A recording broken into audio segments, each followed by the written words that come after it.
السلام علیکم دوستو ہندوستان کو انگریزوں کی غلامی سے آزادی دلوانے کے لیے متعدد تحریکیں چلیں اور سینکڑوں افراد نے قید و بند کی صعوبتیں برداشت کیں۔ بعض افراد نے تو مادر وطن کی آزادی کے لیے اپنی جان کی قربانی دینے سے بھی دریغ نہیں کیا اور تخت دار پر اجل کو لبیک کہا۔ برصغیر کی جدوجہد آزادی کی تاریخ میں کاکوری ٹرین ڈکیتی کا واقعہ ایک اہم سنگ میل کی حیثیت رکھتا ہے۔ یہ تاریخی واقعہ 9 اگست 1925 کو پیش آیا، جب انڈیا میں کاکوری کے قریب سہارنپور سے لکھنؤ جانے والی ٹرین کو روک کر اس میں موجود سرکاری خزانہ لوٹ لیا گیا۔ انڈین ریپبلکن ایسوسی ایشن کے صرف 10 انقلابی نوجوان اس وقوع کے ذمہ دار تھے۔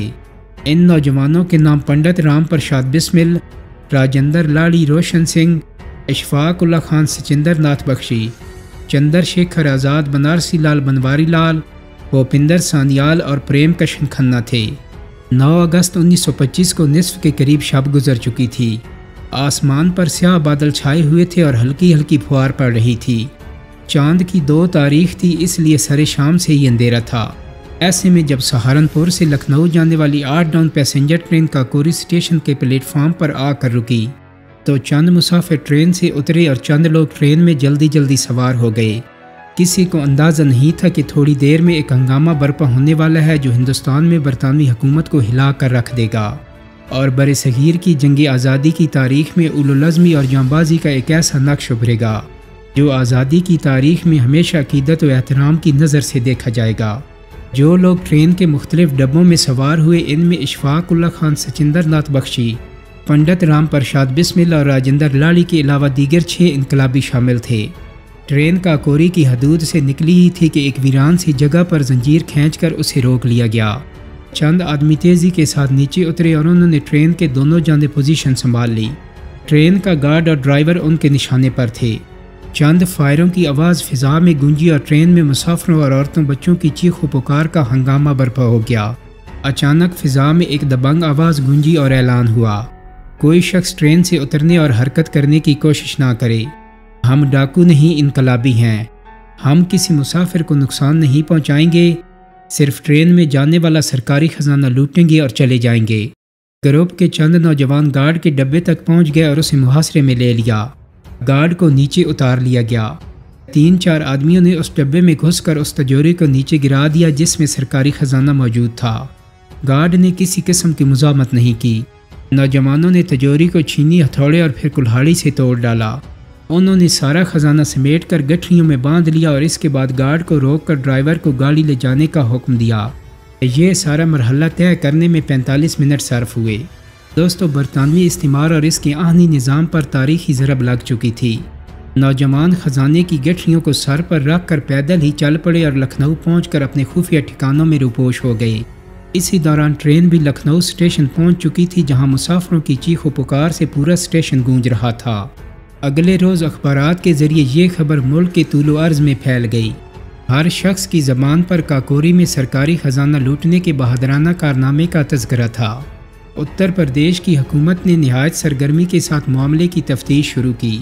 ابتدا میں مایوسی، ناکامی، غصے اور جھنجھلاہٹ کے سوا پولیس کے ہاتھ کچھ نہ آیا، مگر 1.5 ماہ کی مسلسل جستجو کے بعد 26 ستمبر 1925 کو پورے صوبے میں بیک وقت چھاپہ مارا گیا اور 44 کے لگ بھگ نوجوان گرفتار کر لیے گئے۔ مقدمہ شروع ہونے سے پہلے 16 نوجوان رہا کر دیے گئے اور بقیہ 28 کو کٹہرے میں لانے کا فیصلہ کیا گیا۔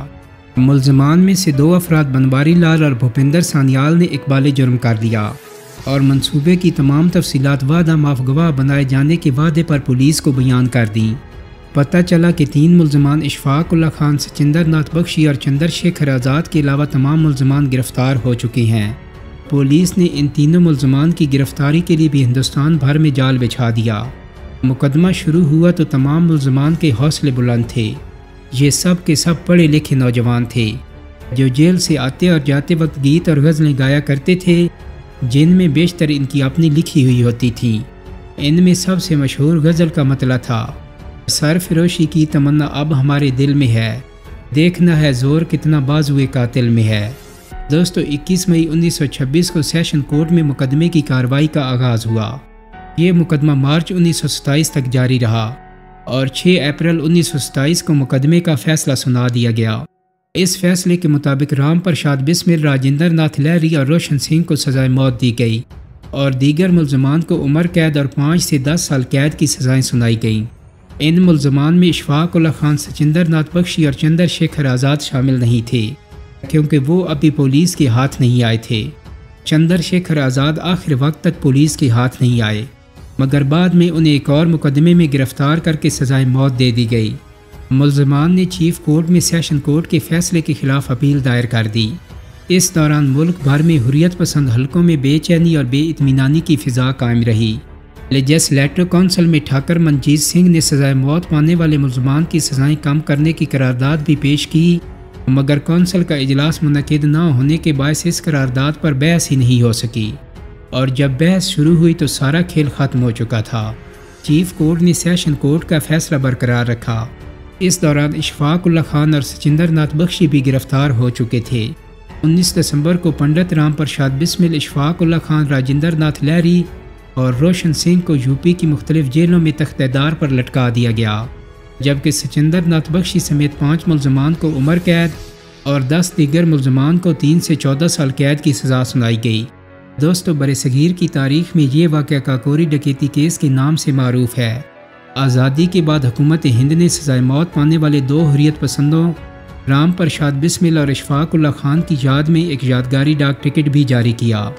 کاکوری ڈکیتی کیس کے دوران برصغیر میں ایک غزل بہت مشہور ہوئی جس کا مطلب تھا، سرفروشی کی تمنا اب ہمارے دل میں ہے، دیکھنا ہے زور کتنا بازوئے قاتل میں ہے۔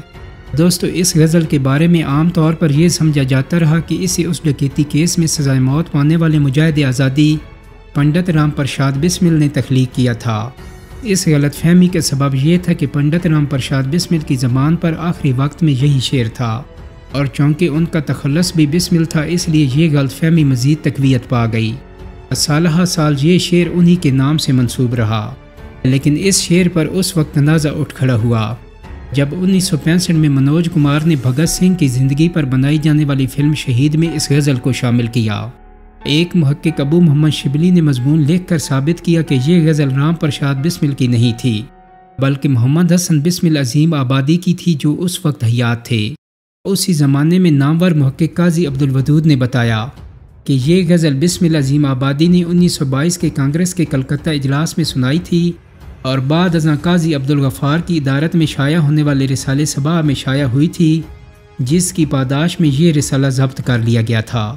دوستو، نامور شاعر علی سردار جعفری نے بھی قاضی عبدالودود کی تائید میں ایک مضمون تحریر کیا۔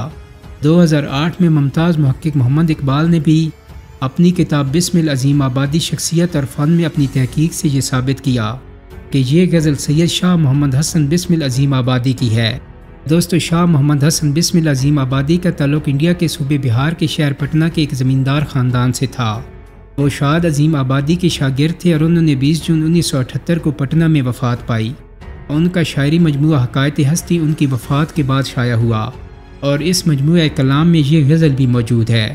بسمل عظیم آبادی کی مکمل غزل کچھ یوں تھی: سرفروشی کی تمنا اب ہمارے دل میں ہے، دیکھنا ہے زور کتنا بازوئے قاتل میں ہے، اے شہید ملک و ملت میں تیرے اوپر نثار، لے تیری ہمت کا چرچا غیر کی محفل میں ہے، مرنے والوں آؤ اب گردن کٹاؤ شوق سے، یہ غنیمت وقت ہے خنجر کف قاتل میں ہے، وقت آنے دے دکھا دیں گے تجھے اے آسماں، ہم ابھی سے کیا بتائیں کیا ہمارے دل میں ہے، اب نہ اگلے ولولے ہیں نہ وہ ارماں کی بھیڑ، صرف مٹ جانے کی ایک حسرت دل بسمل میں ہے۔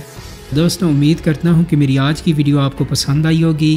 اگر ویڈیو اچھی لگی ہے تو اس کو لائک اور شیئر کر دیں۔ میرے چینل کو سبسکرائب کرنے کے ساتھ ساتھ بیل آئیکن کو بھی کلک کر دیں تاکہ آپ کو میری آنے والی مزید ویڈیوز کے نوٹیفیکیشن ملتے رہیں۔ بہت جلد ہی ایک نئی ویڈیو کے ساتھ ملاقات ہوگی۔ اپنا بہت سارا خیال رکھیے گا۔